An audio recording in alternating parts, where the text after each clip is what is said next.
just kind of looking at the reaction of people online and just kind of piecing together what the reaction would be. And we're going to have a listeners-only meeting later on in the show. But I don't even think this is unreasonable. The quick response from Cardinals fans is like, is this Haason Reddick all over again? Are we going to watch this happen? I know it's slightly different circumstances, but if Haason Reddick is dominant somewhere, or Isaiah Simmons is dominant somewhere else like Haason Reddick was, that's a blow to the fan base right there.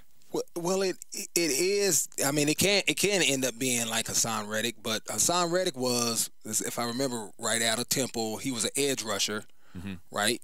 They tried to move him off the ball, struggled, didn't do well. They didn't pick up his. Did he have an option? What happened? I know. Then they moved him back, and then he was a free agent, and then he went to Carolina, right? Yeah, and his last year here was pretty good because they moved him back to edge, and then at that point they couldn't sign him because he was garnering too much money. So they figured it out here. They just couldn't keep him here because they didn't want to pay him premier because he only had 1 year doing it. It's like, okay, so what is this? And somebody outbid him. Yeah. So it's similar in the sense that they moved Guy around. He struggled, and then obviously with Haason they figured it out, moved him back, and he did well. Isaiah moved him to linebacker, really couldn't figure that out.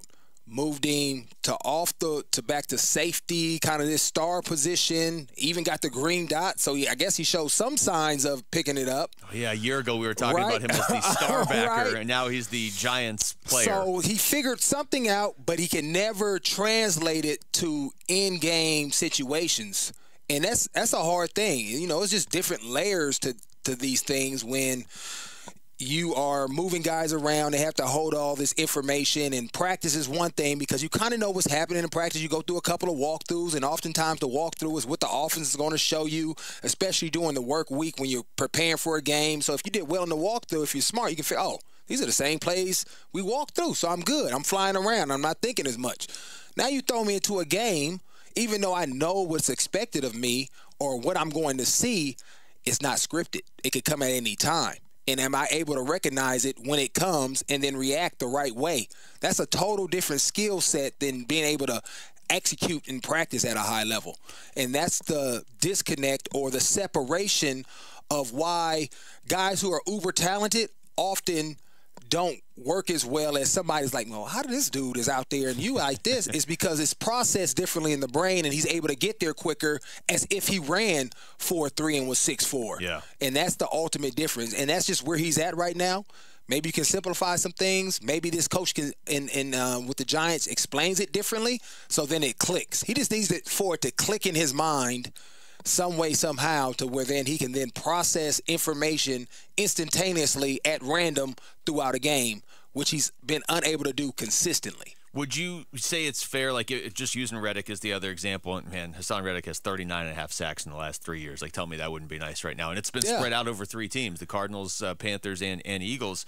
Would you say it's fair, though, to look at these two players and say, like, Simmons looks like he has just more raw talent. It's just Reddick. And Reddick had it even tougher because they kept switching coaches here. Right, yeah. I mean, he really had a tough path. Yeah. And that matters, too. And what's your question before I answer? Just it seems like Simmons has the more raw talent than Reddick, but Reddick was able to put it together. But again, right, talent is just a precursor. That's just your start process. You can be big. There's a ton of cats that can jump out the gym, bench 400 pounds, right, but cannot play or aren't strong when they get on the field, right? You have to be able to translate that athleticism to skill and then be able to process it so you know what to do and when to do it. Yeah. Just because I run 4.3, if I can't break down and be shifty with a slot receiver, my 4.3 speed means nothing. Because whenever am I ever going to get the top end speed and I'm working in the slot all the time? Rare. Unless you're going taking the top off, and you're going to be in that situation maybe 4 or 5 times a game, and that's you play 50 snaps. So you have to be able to process. The thing with Haason is that when you get moved to the edge, things get so much simpler. I don't have to communicate with nobody. I'm typically watching the defensive tackle or offensive tackle that's in front of me, maybe a chipper. Maybe when the tackle slides down, I got to look to see if a guard is coming to kick me out, and that's about it. Right? It's real simple. It's more of a physical game. And so the thinking is not as much. And I think that's why Haason struggled when he was off the ball, because you see more. You got to think more. You got to communicate more. You got to know more of what the defense is asking, because you got to fit off of guys in front of you and talk to guys behind you. And that is where Isaiah Simmons is right now, I think, and he's thinking, can't communicate or can't process it.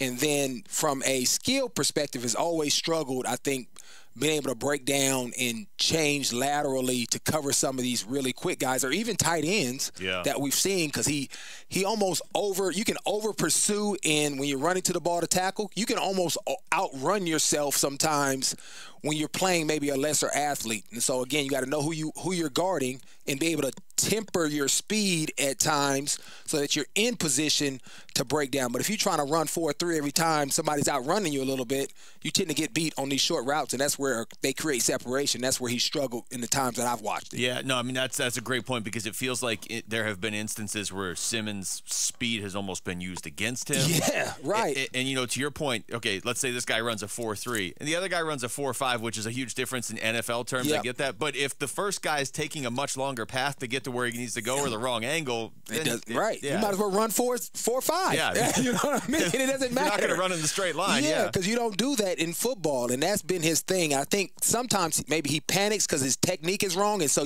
when you panic, you tend to, let me hurry up and get all my effort, and then he breaks, and then it's used against you. Yeah. And that's where I felt watching him, he was always in a state of that at times.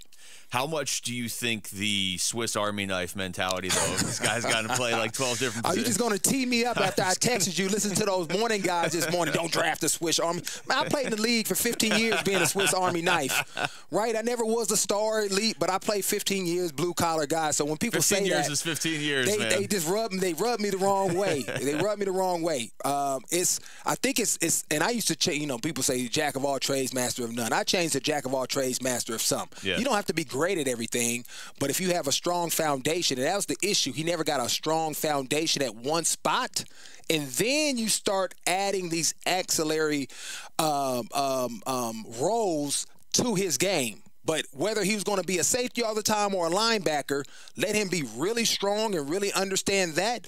And then schematically, he's still playing linebacker or safety, but now, hey, walk down on the edge of the line. Now you're playing outside backer by position-wise, positionless, right? Then maybe you're blitzing. Maybe you're coming off. Maybe you're running a stunt. We did this a lot with Matt Milano, right? He rushes all the time in Buffalo, but he's an off-the-ball backer.